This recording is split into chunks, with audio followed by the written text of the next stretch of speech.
Hello everyone, welcome back to another episode of Last Window, The Secret of Cape West. Thanks for tuning in. So we're talking to Charles here, and we're trying to ask about, this whole key situation. So he lent a key that he used to be friends with a guy that was in the building who lived across from her, and he ended up with the key somehow, the spare key. And so Betty was like, hey, can I borrow it? And that's really random and weird because that room is vacant, so it's super suspicious. Let's ask about it. Why did Betty need the spare key? She just asked me for it. She just asked me for it one day. When she heard that I was looking after it for Billy, she said she wanted to borrow it. What made Betty ask to borrow the spare key to room 205 in the first place?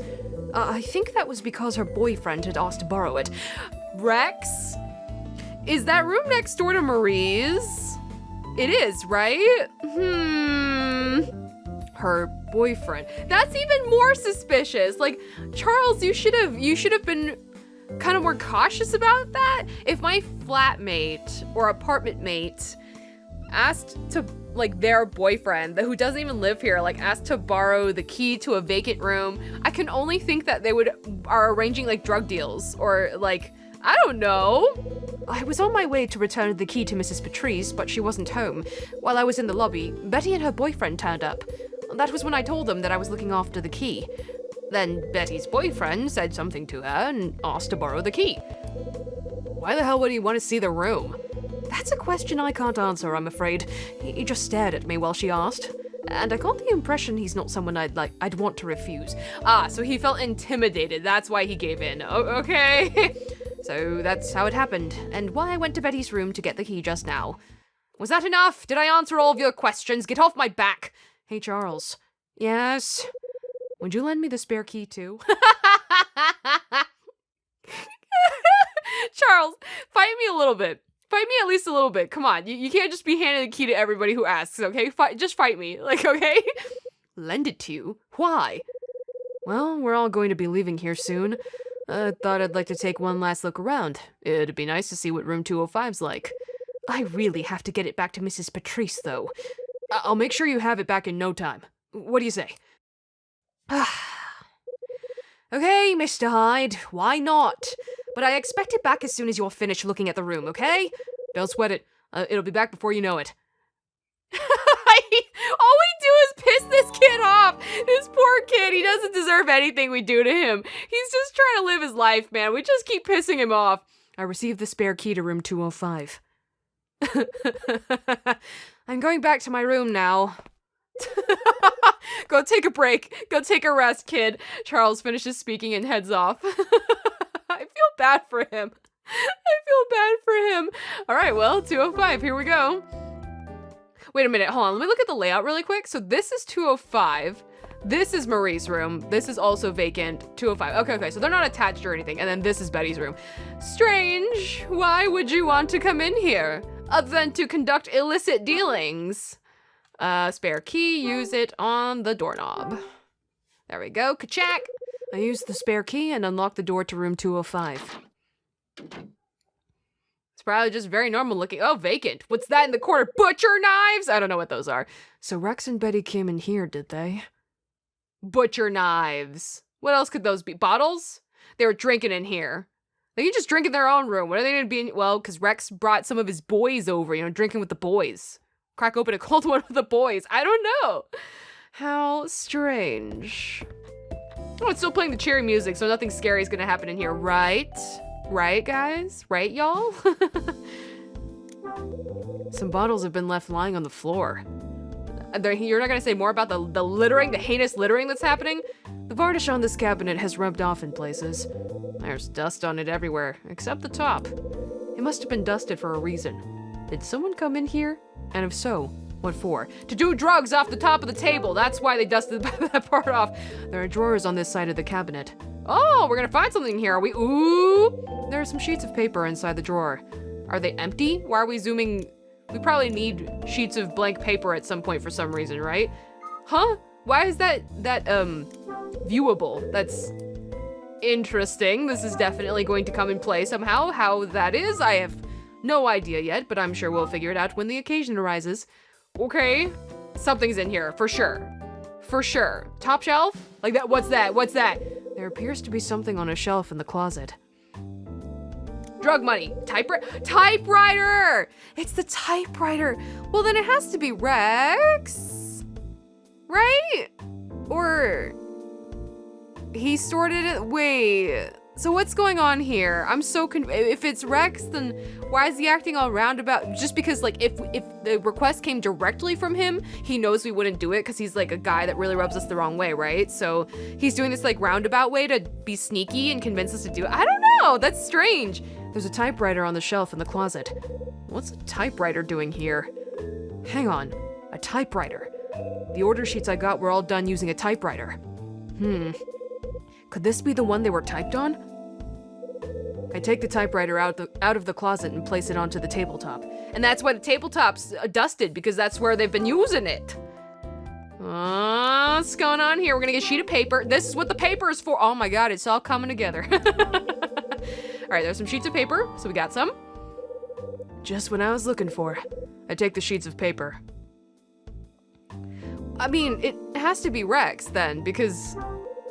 What? That's so specific though. They had to borrow the key from Charles, and you can't do that often. What? Now the typewriter's on the desk. Okay, so I'm gonna put in the piece of paper. I'm assuming they want me to do that. Yep. Put that in there. Now just feed in a sheet. All set. Now to try typing something. I remember all the T's were kind of skewed on the order sheet. Can I type whatever I want? Can I type astropill? The T's not raised or anything unless I'm supposed to do... Ah, there we go. Astropilt. Astropilt. Bingo. Astropilt. Subscribe to Astropilt, thank you. I guess that proves it. Looks like there's no denying that the order sheet was typed on this typewriter. Maybe that explains why Rex was so keen to get in here. Because he's the one who typed it? This seems all so inconvenient and roundabout, so I don't quite understand. Wait. That might mean that Betty knows something she's not letting on about, too. Because she accompanied Rex in here, too? Or something? I don't know. I'm very confused. Are we just leaving it there? What if they come back in here? I guess they'd have to ask to borrow the key again, and they probably won't do that. They probably won't do that because Charles is intending to return it at this point to Max. So they're probably like, okay, our business is done. We're not gonna do it again. Where does Charles live again? He's a floor above, I think. In a similar position to where 205 is, but on a floor above. I believe I can fly. I believe I can touch the sky. I think he's here. What? Nothing, I might as well knock it off. Ha ha ha ha ha, so funny. Ha ha, so funny. One more? Wait a minute. Where does Charles live? Does he live on the same floor? Oh crap. Where does he live again? Ah, shoot. Not here, that's Dylan. I don't remember. He's not here either. This is Will White, correct? I think this is Will White. Knocking ain't getting me anywhere, it seems. What? I'm pretty sure unless I'm supposed to be talking to Betty right now. Did I take the sheet of paper with me? No, I don't think I did. Okay, I can only think to talk to Betty or Charles right now. And I don't remember where Charles lives. I'm pretty sure he's 305, but whatever. Let's try this. It looks like she's coming to the door. Hey, you're not telling me everything you know, huh? What is it, Mr. Hyde? I've got something to ask you, Betty. It's about room 205. Room 205? You'd better come in. What? So she knows about something. She knows about something. Well, okay, what is it? What's going on here, Betty? Hey, Betty. Oh my God, interrogation music. Here we go. That's how you know it's serious. Hold on, I'm gonna move my cup of water before I knock it over in the heat of passion and get everything just destroyed. Okay. Yes, can I help you with something? It was Charles you were talking to in the hallway earlier. I'd like to know why you asked him to lend you the key to room 205. No reason. I just wanted to see what the room was like, that's all. So you went into the room? Maybe? What kind of answer's that? The best you're getting. Why are you asking me this? Betty, if you and that Rex guy are up to something, then I've got some questions for you. Now tell me what I want to know. And just what do you mean by up to something? You must have had a real reason to borrow that key. What was it? Now would be a good time to tell me. There's nothing to tell. Come on, I wasn't born yesterday. It's the truth! Betty, did you borrow it to use the typewriter? Did you borrow it for Rex? Would I think that she used it? I would think she would give it to Rex because the boyfriend wanted it. So I'm assuming that. Did you borrow it for Rex? What? There's no use in trying to hide it. You borrowed the key because he asked you to, right? There's no fooling you, is there, Mr. Hyde? It's true. Rex asked me to borrow the key from Charles. He said he really wanted to use that room. Betty, and you didn't question it? Why the hell are you even giving that guy the time of day? You do know that what Rex does for a living, don't you? Yeah, I know. He investigates insurance claims. Investigate isn't the word I'd use. He's bad news. Did you know that too? Yes, I know. But it's okay. After all, Mr. Hyde, I understand. I really do. I know he's not really interested in me. Listen, Betty. Also, I know the real reason he started going out with me. To get access to Marie and information and stuff. I did that on accident just now, not pushing her during that prompt just now. I did that on accident, but I'm glad it worked out. Do you know what he planned to do in room 205? I can't be 100% certain, but this is what he said. He told me that there was something he needed to check. Betty. Was it about the incident 13 years ago? Was it about Marie? There was something in 205 that he needed to check. Why would it be about Marie? Oh, heck, what was it? Was it about the incident? Was it about the incident 13 years ago? What incident? Oh, he certainly never mentioned anything like that to me. He investigates insurance claims, not incidents. Sorry, the reason I assumed that is because he's also looking into the incident from 13 years ago because of Marie, but I guess Marie would have been a more direct answer. So, okay. It seems to me that you don't really have your facts straight, Mr. Hyde. Ah, crap, is she kicking me out of the— Oh, shoot, did I mess up? Heck, I didn't think that would go away. Ah, damn it. What was his real reason for going out with you? He started going out with me because he wanted to check the situation on the second floor.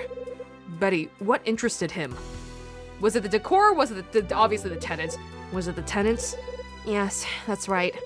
He was keen on establishing who is friends with who and their relationships. That's what he came to find out. When I asked him why he was so interested in that, he said he was interested in putting a stop to Marie's accomplice. Wait, an accomplice? This is news to me. Oh, I want that other prompt to come back. No, I messed up. What did Rex mean by Marie's accomplice? I have no idea. That was the first and last I ever heard on the subject. But he said he wanted to put a stop to them, right? That's what he said, but I have no idea what he meant. And why should I? After all he did was use me to get what he wanted. Ah, shoot, that prompt ain't coming back, is it? Oh, wait, I messed up. I got a game over. Why am I even still talking to you? I wish you wouldn't come in here mouthing off without knowing all the facts. What? Please leave, Mr. Hyde. I don't want to hear any more of your questions. Come on, be reasonable. I got a game over. Oh, shoot. I got kicked out of Betty's room, or did I not? Damn. Looks like I completely screwed that up. Couldn't really get her to talk. Maybe I need to work on my approach a little more. I got a game over, right? Okay. Yay, my second game over. So fun. Okay, can I just hit retry? Will it take me back to my previous save, or will it take me— Oh, okay, I literally just come back to this conversation. Oh my goodness. Okay, I'm gonna cut ahead to that question. BRB.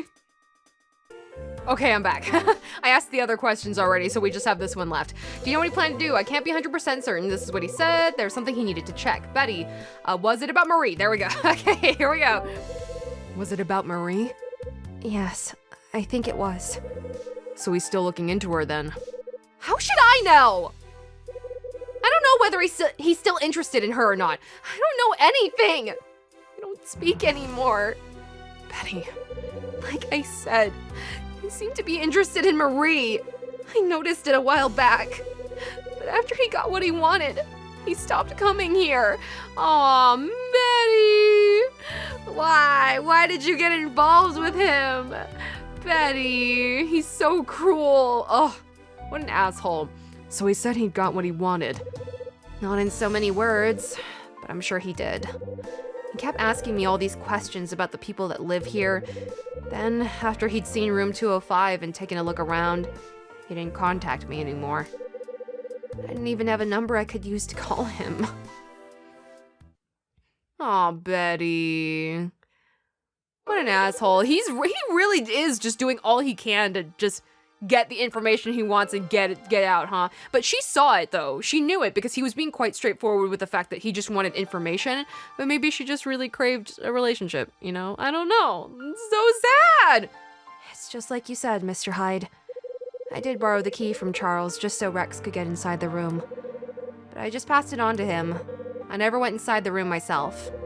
So, I hope you'll believe me when I say I can't tell you exactly what he did in there. And that's the truth, is it? Cross my heart. Why would I want to lie to you, Mr. Hyde? I don't think you're lying. But if you knew he was only using you, Betty, why did you stay with him? He was there when I felt lonely. He promised me he'd always be there for me. Guess he wouldn't say that. But I knew, even then. I knew he wasn't the type of man who keeps his promises. You may not want to hear what I think, but here goes. Men often go for lonely women. Maybe it's love, maybe not. I don't know. If loneliness brings you together, you'll be even lonelier when it ends. Mr. Hyde. Come on, Betty. You can't go around wearing a face like that. Oh, really? I can't believe I'm getting relationship advice from you. But it's true. You can't go moping around forever. Besides, smiling suits you. Aww. Oh, no, I'm getting so tingly. Oh. Hyde is so kind. Like, he's such a grump face, and he can be kind of cold on the surface, but he's seriously just like, when he gets to the heart of it, he encourages people wholeheartedly. He's so sweet. Oh. Can I ask you something, Mr. Hyde? Why is it that you're so interested in Rex? Is it because you spoke to Marie? Did you believe what she told you? There are a number of things about her insurance claim that interest me. I'm curious about the whole incident. About that? Let me guess. You heard about me once being a detective from Rex, right? Yeah, he did mention it. Thought he might have. Did he say anything else? No, just that. I see. Betty, did you ever see Rex posting a letter to anybody here? A letter? I've never seen him with a letter. Okay, if I come up with any more questions about Rex later on, would you mind answering them for me? No, not at all. Right. I'd better be going. Of course. Oh, Betty. You're a lovely, lovely woman. You are so bright and happy. You dress great. You look fantastic, and you're just so kind. You deserve so much better, and you're gonna find somebody great. You're gonna do great, Betty. I believe in you. I support you, Betty. I leave Betty's room. Aww. Oh. Okay. I'm calm. It was just a lot of emotions. Oh. So now I know that the mysterious order sheet came from the typewriter in 205. Also, I discovered that Rex is trying to uncover a possible accomplice to Marie. What's Rex's connection to that order? Not only that, the engraved mark on Marie's ring and the one on the 4th floor. What do they mean? I think it's time I gathered my thoughts about all that's happened. All right, end of chapter review. We are right at the end, though, so I guess let's go ahead and recap this chapter and then move on to the next one in the next episode. Oh, man. I can't imagine Rex actually, like, acting kind enough to sort of fool her. Like, she knew, she had a feeling, but acting kind enough that he was like, I'm gonna be there for you, baby, whenever you're lonely. You know, like, I can't imagine that. It grosses me out trying to think about it. People who do that are the worst. Preying on people and emotionally taking advantage of them. They're the worst. Anyways. All right. Join me next time to move on to the next chapter. This is Axis, over and out.